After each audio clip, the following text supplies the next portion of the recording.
Strong Toyota, leading the way every day.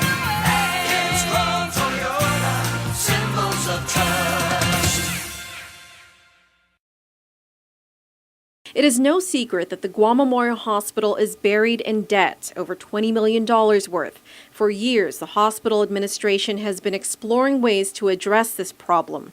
GMH CEO Joseph Verga believes Senator Dennis Rodriguez's Bill 20, if passed into law, will do just that. Just last month, GMH submitted a budget proposal of $144 million for fiscal year 2014, $20 million of which will pay off the debt. But with Bill 20, Verga says, GMH will be able to reduce its budget request by $20 million.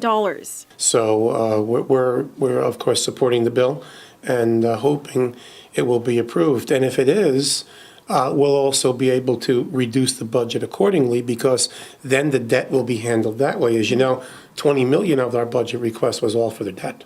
If it is not approved, then we need to pursue paying the debt through regular allocation through the budget. While the immediate goal of the bill is to provide GMH with a funding source to pay off its debt, Verga emphasizes that another attractive feature of Bill 20 is that it will still be a direct source of revenue for the hospital even after its debt has been paid off. Verga explains that Bill 20 will allow GMH to float a bond. The funds from the bond proceeds would then be used to pay off the debt at about $5 million a year for 5 years. I think that the bill is talking about yielding upwards of a little more than $5 million a year, which would be, more than adequate to pay off not only the interest on the bond, but to pay down the interest. And what the plan would be is to direct all of those funds to pay off that bond fund within 5 years. And after that, Verga says, And then after that bond is paid off, then those funds would stay with the hospital. And then we'd be able to reduce the sources of funding from other GovGuam sources accordingly, and then those funds would be directed to operational use of the hospital.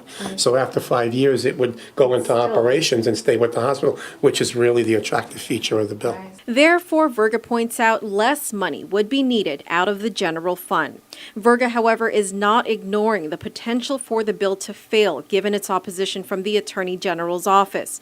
So if the bill doesn't pass, GMH is back to requesting for the funds through its budget. And if that doesn't work, Verga says, it's back to the drawing board for GMH. The doomsday scenario is that we will have to significantly curtail hospital services, downsize the hospital, really significantly reduce staff, and because we cannot continue to sustain the level of services that we provide now. And of course, no one wants to do that.